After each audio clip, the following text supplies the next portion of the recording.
Mohamed Salah, legenda bagi Liverpool dan Mesir, seorang pesepak bola yang telah mewujudkan hampir setiap mimpinya di lapangan dan seseorang yang keberhasilannya sangat dipengaruhi oleh agamanya. Dalam arc ini, saya akan mencoba menyelami perjalanan luar biasa Mohamed Salah sebagai pesepak bola. Rahasia bocah ajaib dari Mesir itu bukanlah dari driblingnya, bukan juga kemampuan finishingnya. Rahasia sebenarnya adalah iman dan keyakinan religiusnya. Salah memang dikenal sebagai seorang muslim yang taat, namun dampak agama terhadap kariernya seringkali disepelekan. Video ini akan menunjukkan bagaimana Salah berhutang banyak pada keyakinannya, karena tanpa bagian penting itu, mungkin dunia tak akan pernah menyaksikan kejeniusannya. Bagi kamu yang masih skeptis, duduklah dengan tenang dan dengarkan, karena setelah ini, kamu mungkin tak akan pernah melihat Mo Salah dengan cara yang sama lagi. Mohamed Salah tidak banyak berubah seiring waktu. Ia tetap menjadi orang yang sama seperti dulu, dan untuk memahami itu, kita harus kembali ke awal kisahnya. Mohamed Salah, mantan pemain Roma, lahir di Nagrig, Mesir, pada 15 Juni 1992. Seperti sebagian besar masyarakat Mesir, ia tumbuh dalam keluarga Muslim dengan keyakinan yang kuat, nilai-nilai yang kemudian menuntunnya sepanjang hidup. Ayahnya adalah pecinta sepak bola, dan dari sang ayah, Salah kecil mewarisi gairah terhadap si kulit bundar. Aku pertama kali jatuh cinta pada sepak bola saat berusia 7 atau 8 tahun, kenangnya dalam wawancara dengan situs resmi Liverpool. Aku biasa bermain dengan saudaraku, semua orang di kampungku suka sepak bola. Salah kecil memiliki seorang teman yang selalu berkata padanya, "Suatu hari kamu akan jadi pemain besar." Dan sepertinya teman itu benar, karena Salah memang berbeda dari anak-anak lain. Bakatnya mulai menarik perhatian klub-klub lokal. Namun, ada satu masalah besar. Desanya tidak punya tim sepak bola. Jadi, ketika kabar tentang bocah ajaib dari Nagrig itu sampai ke Kairo, klub besar El Mokaulun memutuskan untuk mengundangnya. Sejak saat itu, rutinitas Salah menjadi neraka bagi seorang remaja. Perjalanan ke latihan memakan waktu hingga 4 jam, dan latihan dilakukan setiap 5 hari dalam seminggu. Aku berangkat jam 9 pagi, dan baru sampai di lapangan jam 2 siang. Latihan mulai jam 4 sore dan selesai di jam 6. Lalu aku pulang dan baru tiba di rumah jam 10 malam. Begitu setiap hari, makan, tidur, dan ulang lagi.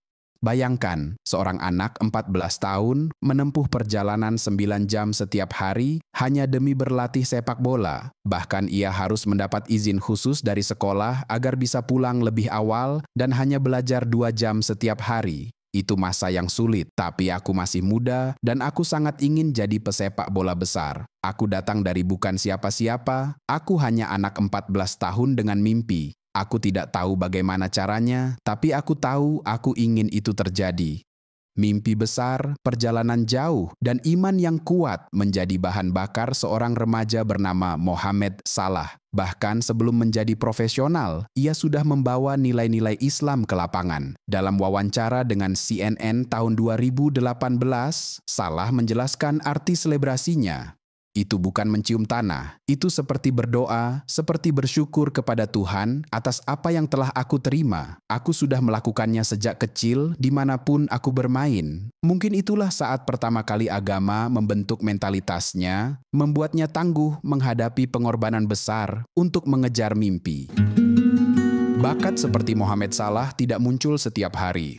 Tidak butuh waktu lama bagi dunia untuk sadar bahwa anak ajaib dari Nagrig ini benar-benar istimewa. Di usia 17 tahun, Salah sudah debut profesional bersama El Mokaulun. Bayangkan, 2,5 tahun setelah bergabung dengan akademi, ia sudah bermain di Liga Utama Mesir, melawan pemain-pemain yang jauh lebih tua dan berpengalaman. Dan hanya 2 tahun setelah itu, di usia 19 tahun, Salah mendapat panggilan pertamanya untuk tim nasional Mesir.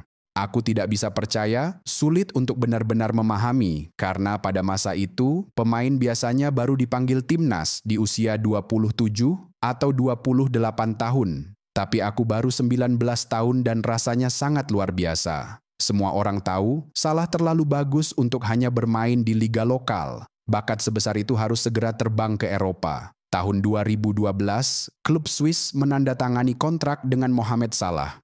Ia datang dengan reputasi tinggi setelah bersinar di Olimpiade London, mencetak gol di setiap laga fase grup, termasuk melawan Brasil, dan membawa Mesir ke perempat final. Jadi, ketika Salah mendarat di Basel, ekspektasi pun melambung, dan dia tak mengecewakan.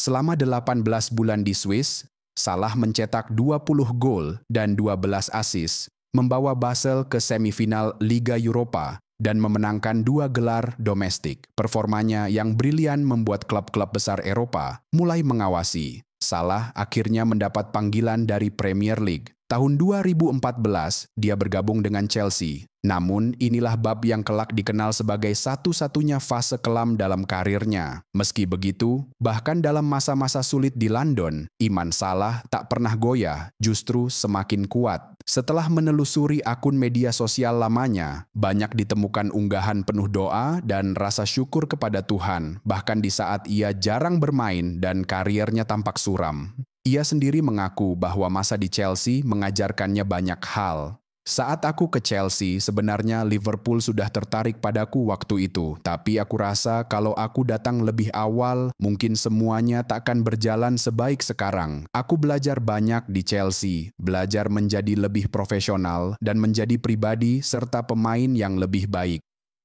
Salah hanya bertahan 1 tahun di Stamford Bridge, tapi pelajarannya bertahan seumur hidup, sabar, bersyukur, dan terus percaya pada takdir Tuhan. Ketika Chelsea meminjamkannya ke Fiorentina, Salah seperti lahir kembali. Dalam 4 bulan saja, ia mencetak 9 gol dan 4 assist. Saat waktunya kembali ke London, ia mengambil keputusan besar, menolak kembali ke Chelsea dan memilih tetap di Italia. Bahkan Jose Mourinho, pelatih Chelsea kala itu, berusaha menjelaskan ke media bertahun-tahun kemudian. Orang-orang bilang aku yang menjual Salah. Itu tidak benar. Aku adalah orang yang membelinya. Kami ingin terus bekerja dengannya agar lebih baik, tapi dia ingin bermain, bukan menunggu. Jadi dia pergi ke Italia, tempat yang baik untuk berkembang secara teknis dan fisik. Dan Mourinho benar, sebab begitu bergabung dengan AS Roma, Salah berubah dari pemain menjanjikan menjadi bintang kelas dunia. Namun di balik kebangkitannya di Italia, agama kembali menjadi tempat perlindungan Salah. Saat stres, tertekan, atau bahkan putus asa, ia selalu kembali pada Al-Quran dan doa. Seringkali ia terlihat membaca kitab suci saat bepergian bersama tim. Bagi Salah, iman bukan hanya keyakinan, tapi juga sumber kekuatan mental yang membuatnya stabil di tengah tekanan. Dan di lapangan, hasilnya terlihat nyata. Bersama Roma, Salah mencatat 34 gol dan 18 assist, membuktikan bahwa ia sudah siap untuk kembali ke Premier League, namun kali ini dengan kisah yang berbeda. Aku selalu ingin kembali ke Inggris, katanya. Itu selalu ada di pikiranku. Aku ingin kembali dan menunjukkan siapa aku sebenarnya. Di musim panas 2017, Salah resmi bergabung dengan Liverpool. Yang ia tidak tahu tentang kota itu adalah iman dan sepak bola akan menyatu dan menjadikannya salah satu pemain terbaik dalam sejarah modern.